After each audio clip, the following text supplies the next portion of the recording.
La canicule en Égypte, mais pas seulement la canicule, assortie de coupures d'électricité dues à un plan de rationnement énergétique. Le but est d'économiser du gaz naturel. Il n'y en a pas assez. Le gouvernement égyptien a augmenté la durée des coupures d'électricité à 3 heures par jour. Or, la demande en climatisation est très forte en raison des températures élevées. Au Caire, elles dépassent 40 degrés et dans le sud du pays, elles atteignent 50 degrés, ce qui augmente la consommation d'électricité et met sous pression le réseau énergétique. Les centrales électriques égyptiennes consomment toujours plus de carburant pendant les périodes de forte chaleur. Le gouvernement égyptien a pourtant prévu d'investir dans les énergies renouvelables. Il veut réduire la dépendance au gaz. Le gouvernement a alloué 300 millions de dollars pour l'entretien des centrales électriques, mais ça ne suffit pas, ça ne suffit jamais assez. Les coupures impactent la vie quotidienne des Égyptiens. Celle-ci affecte les activités commerciales, mais aussi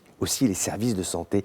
La situation est telle que le Premier ministre Mostafa Madbouli a présidé une réunion extraordinaire. C'est devenu une affaire d'État. Entre 2014 et 2020, près de 27 milliards de dollars ont été dépensés dans le secteur de la production d'électricité, soit 20% de la dette totale de l'Égypte. Ces investissements ont permis une augmentation de 30 000 mégawatts de production grâce à 31 nouvelles centrales solaires, notamment à Benden, et aussi des centrales électriques. Alors tout ça, c'est parfait, c'est mieux, c'est beaucoup mieux, mais nous le disions à l'instant, ça ne suffit toujours pas. La société égyptienne a soif d'énergie et l'État peine à lui apporter ce dont elle a besoin.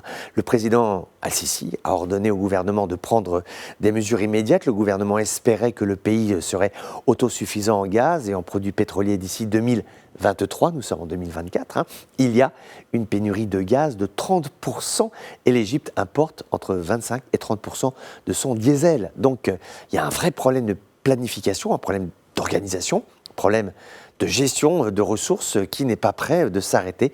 La natalité en Égypte continue à être un sujet de préoccupation majeure avec un taux de fécondité de 3,1 enfants par femme. La population égyptienne, qui dépasse maintenant 110 millions d'habitants, ne cesse de croître rapidement, ce qui a pour effet d'exercer une pression supplémentaire sur les ressources et les infrastructures du pays, notamment dans les domaines de l'éducation, de la santé et de l'emploi, mais surtout de l'énergie. L'énergie sans qui rien n'est possible, absolument rien n'est possible, rien à part fondre au soleil.